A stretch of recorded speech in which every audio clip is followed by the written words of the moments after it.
Okay, check this thing out. I just printed this. It's really cool. It's called a Springo.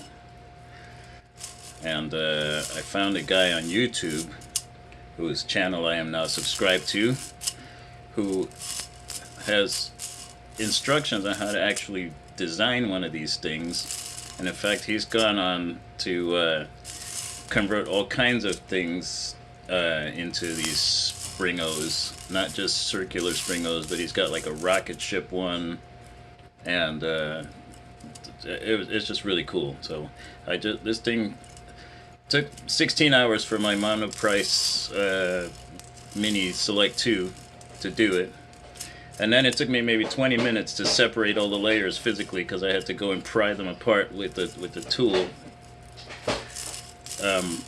But man, look at this thing. This is amazing. This was all done one print on my little cheap printer right here. See, boom, can you see that? That's it right there. That guy made this Springo. Okay?